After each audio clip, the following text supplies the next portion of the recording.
This clip is brought to you by Piedmontese Beef, the best beef on the planet. Use code POWER for 25% off your entire order. Enjoy the clip and enjoy your meat.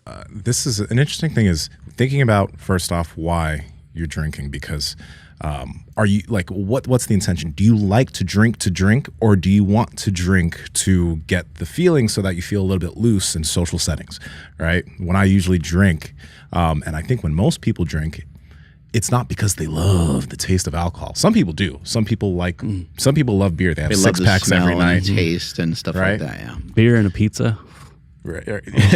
See, so this is funny because this podcast is now going to turn into, all right, how to program your drinking, because I think that's where we're getting. And this is a really cool thing. If you think about the times when you're going to be partying or doing whatever, right? That might usually be on the weekends for most people. You don't want to build up too much of a tolerance to alcohol. So that means you probably don't want to be doing it every single day. Because if you build up a tolerance, that means that now when you're in the setting where you need the alcohol, you now need too much alcohol to get your booty loose. You know what I mean? So the best thing to do... Hey now. The best thing to do is, first off, don't drink too much during the week. Because that's the thing with me. I noticed that, like, when I was at dinner the other night, I just needed one drink. And I couldn't drive home. I couldn't drive home. Yeah. So my tolerance is I have a bitch tolerance. So that's one thing that you could try to have. It's just a really bad tolerance so that it doesn't take you as much alcohol to get tipsy or where you need to be.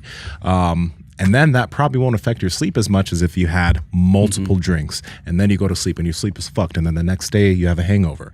So that's one thing. The second thing is get some electrolytes. Right? Every single person that I know that loves to party, I always tell them to get electrolytes. And drink some goddamn water. Drink some water. Drink some water in between drinking those drinks. But especially have electrolytes on you. Drink electrolytes before and then drink electrolytes after, because everyone that I know that used to get hangovers, immediately after having some electrolytes and partying and going out the next day, they always give me a text or a call. I'm like, Nsima, holy shit, I don't feel like shit right now. Well, why? It's because you're able to stay hydrated. Right. So that'll make a big difference for all y'all too who love to drink. Dilute that shit a little bit and have some water in between.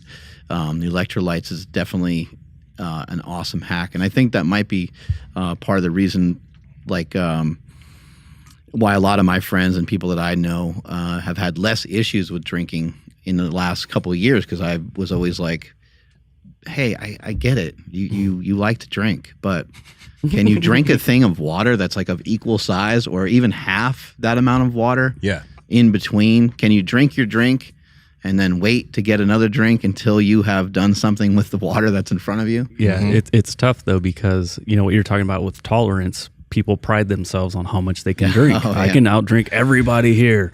And then the thing with the water, it's like, really? You're going to be a bitch and drink some water right now? Like, get another beer. So it's like, fuck, dude. Like, it puts people in a weird spot, but they just have to get over that shit. I've always found that so interesting because I always brag about how little alcohol I need to get wasted. Right? Sir, like you're a confident, strong man that knows jujitsu. Again, going back, because this used to be my people. Like, didn't have anything. The only thing that you can have is I can drink more than that guy. That's all they have. Sorry, not everybody listening, some people. But when you get into those situations, it's like it becomes a competition. And then also like holding your pee longer, like stupid shit like that. Thing? Fuck yeah, it is. Really? Like, really, you're going pee again? Damn, must be weird to have a little bladder. So then you don't want to fill up your bladder with more water. You're just like, I got to put more beer, down the hatch. Wow. Dudes suck. Just put it that way. Like, that's all I got to say.